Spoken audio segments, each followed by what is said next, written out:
Today we're going to be looking at one of the most influential and most important Roman writers, Vergil. This is my short introduction to his life and his works. But hang on, is it Vergil or Vergil?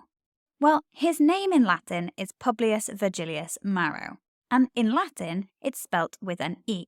So technically, Vergil with an E is a more correct anglicised version of the name Vergilius. So if his name is Publius Vergilius Maro, how did he get the I? Well, there's several different theories. The truth is, we don't really know how it first started. But there are some theories that it's to do with him being a witch or having ideas of magic to do with Vergil. The word virga, with an I, means a magical wand in Latin, and so there's a possibility that that has been incorporated into the spelling of his name. There's a little wand. Another idea is that he was very modest. Virginius means something like youthful or demure, sort of hasn't yet reached maturity. The idea being that that's what his peers called him at school. That was definitely a story I was told when I was learning about Vergil, was that his friends used to mock him for his name being very pure, which as a young man I imagine wasn't what he necessarily wanted. So there are a couple of reasons why the I may have come in. Generally, people who don't know loads about Vergil spell his name with an I. Some people who feel more academic spell his name with an E. I prefer the I, but that's just because that's how I grew up seeing it. You can pick, really. But if you want to be pedantic, it's probably best to keep it as an E. So he was alive from 70 BC through to 19 BC. He is a poet, and he was from the Augustan age. This was a really important time for Roman literature. Augustus was the first emperor, and he and his friends heavily invested in the arts, all sorts of arts, including statue making, like this prima porta, which is of Augustus. He wrote a lot of bucolic poetry, which is to do with farming, but also epic poetry. Now, epic poetry sort of does what it says on the tin. It's incredible. It's supposed to be very long and very grand. So the Odyssey is an epic poem, and so is one of Vergil's most famous works. And possibly he was involved in propaganda for Augustus. There's an idea that perhaps Vergil was writing things that either Augustus did or maybe didn't want him to write. We'll talk about that a little more in a minute. These are Vergil's three big works: the Eclogues, the Georgics, and the Aeneid. I'm going to go through each of these and give you a brief rundown of what they are about. So the Eclogues was written somewhere around 39 BC. It's rural poetry, so it's to do with the countryside. It has lots of different characters, and it's talking about their feelings about being in the countryside. The themes are of land confiscation, so people getting their land taken off them, usually because they were on the wrong side in a war, but also falling in love, and, of course, mythology. The Romans loved to use mythology in lots of their writing, and Vergil was no different. One of the Eclogues is called the Messianic Eclogue by later scholars, and that is because there is a reference to a child who will be born who will save the world, effectively. Now, some people have said this is Jesus, because he's writing before the birth of Christ, and therefore he must be prophesying the future birth of the Son of God.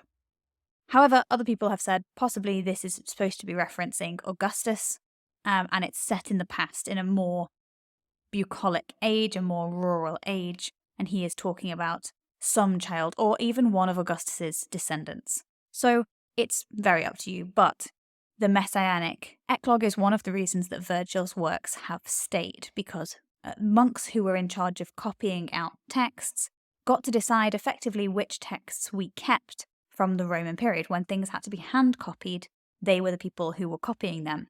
And because people thought that this Messianic Eclogue was talking about the Messiah, Jesus, this was copied, and so were all of Vergil's works. So, thanks to this supposed prophecy, we get to keep some of the best poetry in Roman literature.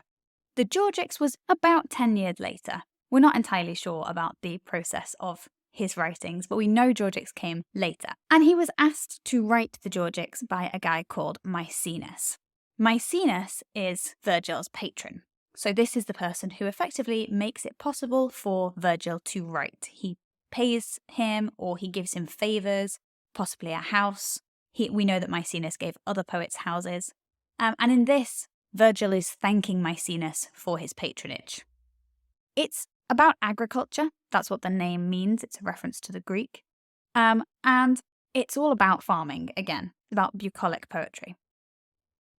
There's quite a big distinction between optimism and pessimism in these poems. So again, it's a series of poems like the Eclogues. This is very stark. Some of his characters are very optimistic about the future, and some are very pessimistic about the life that they lead. And it also includes a prayer to Octavian. This is what Augustus was called for another approximately 2 years until 27, when he becomes called Augustus. But Octavian was his birth name, Octavius. And the Georgics include a prayer to Octavian, which almost treats him like a living god. Now, the Romans did not like this, but he is praying to a living man, which is showing sort of the power that Octavian, Augustus, already has, even at this stage. But the big work, the big one, that he wrote for at least 10 years, is called the Aeneid. Now, this was effectively Rome's answer to Homer. Homer was a Greek writer. He was actually an oral poet, so someone who spoke out loud, and whether he existed or not is another story. But Rome decided they needed to be just as good, if not better, than the Greeks, and they did not yet have an amazing epic poem. And so Vergil was tasked with writing this, Rome's answer to Homer. It's a foundation epic, which means that it's all about how Rome was founded, or at least how the Roman people were founded. The Romans are very proud of their city, and they want to show that just like the Greeks, who have a very mythical past, they want to show they have that too. Rome traditionally dated from 753 BC, and they didn't think that was long ago enough, effectively. And so that is what this story is about. It's tracing the Roman people's lineage back to the mythical past of the Greek epic poems. It's set after the Trojan War. Basically, the Greeks and the Trojans had a huge 10-year-long war. For a lot of people, it's the best part of Greek mythology and Greek mythical stories. The Trojans lose. The Greeks are victorious, and Troy, the city, is destroyed. Now, the Romans looked at this myth, effectively, and I'm being quite cynical here, but they looked at this myth and thought, it's so great that the Greeks have an amazing war that they can say that all their amazing heroes fought in. Wish we had that. And they thought, well, there's only one other player in this war, and that's the Trojans.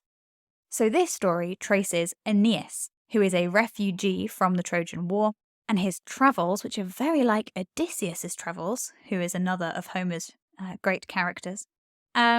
His travels to the Italian peninsula, and then to a place very near the site of Rome, but not the site of Rome, and how he meets with the locals and effectively intermarries with the locals, therefore meaning that the Roman race is descended from the Trojan people.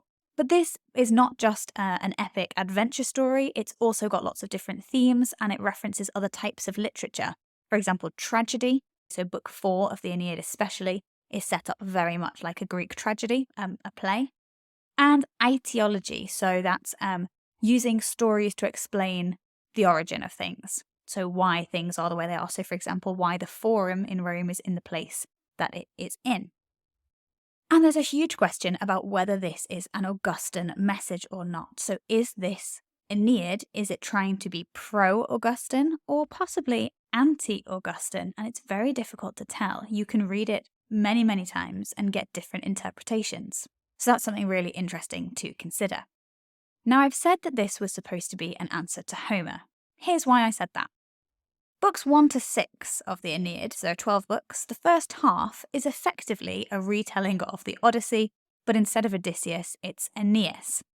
And Aeneas does kind of better than Odysseus at all of these travels. So he doesn't go to the Cyclops Island because he listens to the gods and he meets a guy who had been with Odysseus and was left there by mistake, one of Odysseus' crew, and he joins Aeneas. So he doesn't fall into some of the traps that Odysseus had fallen into. So that's a travelling sort of tale, books 1 to 6.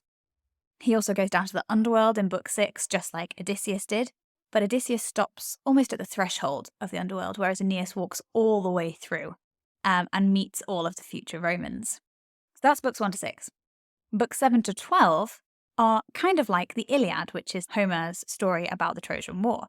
So this is when they arrive in Italy and basically the huge war they have with the local people, which eventually is resolved by Aeneas marrying the daughter of the king. Now, unfortunately, Vergilius died before he finished it. He was editing the Aeneid in Greece, so he'd been writing it for about 10 years. It's a hugely long poem, by the way. It's nearly 10,000 lines of dactylic hexameter. That's why it's split into 12, I guess chapters is a better word than book, but we call them the 12 books of the Aeneid. So he was editing it in Greece. Unfortunately, he caught a fever and he journeyed back to Italy, but he died on the 21st of September 19 BC. Now, the Aeneid was unfinished, and in his will, the story goes, Vergil had asked for his friends to burn the unfinished copy of his book. But Augustus himself stopped the destruction of the poem, so it remains an unfinished work. And there are some lines in the Aeneid that, if you read it in the Latin, that are half lines, so they haven't been finished, or there are some that are a little bit not as polished as other parts. Whether that is just for effect, some of the unfinished lines have a lot of dramatic effect because they're very unusual. So dactylic hexameter is very rhythmic, and it sounds odd if you don't finish a sentence. And that's effectively what Vergil does. You expect a line to have a certain number of beats, and these lines do not. There's only a couple of handfuls of them in the Aeneid. There's not huge amounts, so it could be that they're for effect, but most people agree that they are unfinished lines, and he didn't get the chance to edit them into dactylic hexameter. So this is his great unfinished work. Now, if reading the Aeneid in the original Latin is something that you would like to be able to work your way up to, then you can go and download my free workshop to learn Latin in just 1 hour. It's on-demand video training, it's completely free, and it'll be sent straight to your inbox if you sign up at the link in the description below. You'll also get all of my free guides alongside it, and it's got all you need of vocabulary and grammar to help start off your Latin journey. Who's your favourite Roman author? Would you like me to do an introduction to them? Next week, I'm going to be analysing some of Vergil's poetry, so make sure you subscribe if you'd like a notification about that. Otherwise, thanks so much for watching, and I'll see you next time on Bambasbat.